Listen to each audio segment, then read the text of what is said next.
Sanibonani Ntumelanga, Limajoro Bonjour, mambo vipi?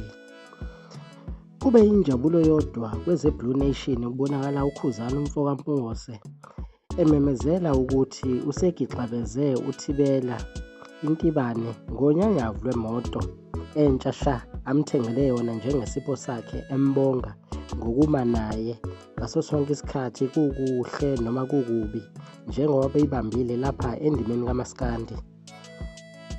Lezi nsizwa zombili-ke kuyaziwa ukuthi zibambisene kakhulu kukho konke okwenzakalayo emsebenzini kaKhuzani, kusukela izingoma ziqalwa phansi kuze kufike estudio, noma sekuyisikhathi sokuthi kuyaphefomwa esiteji.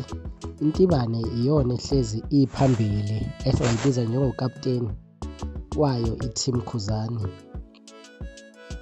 kanti abanye abayikholwa yonke lento, bazi ukuthi hhayi kungenzeka kanjani ukuthi usengaze amthengele imoto yonke pho. Abanye bakhala ngokuthi yini enze sengazuthi ilona lodwa igidangoma leli analo, ekubeni zikhona ezinye iy'nsizwa asebenza kanye nazo eqenjini, kodwa akakaze aveze kukhona okuthile azenzela kona njengoba enza kuThibela. Kodwa-ke ukukhuluma yinto eyohlezi ikhona ngaso sonke isikhathi lapha emhlabeni. Abantu wenza okuhle bayakhuluma, wenza okubi bayakhuluma, uthule bayakhuluma.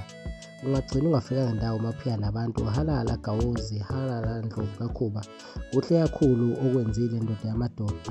Sengathi nabanye bengakubona bakwazi ukuthi basike iphethini kukho lokho okwenzayo, ukuthi umuntu uma nibambisene ngokweqiniso ekwenzela iqiniso, nawe ukwazi ukuthi empumelelweni yakho kube khona okwenzayo ukumkhombisa noma ukumrecognize ngeqhaza libambile kuwena nasempilweni yakho.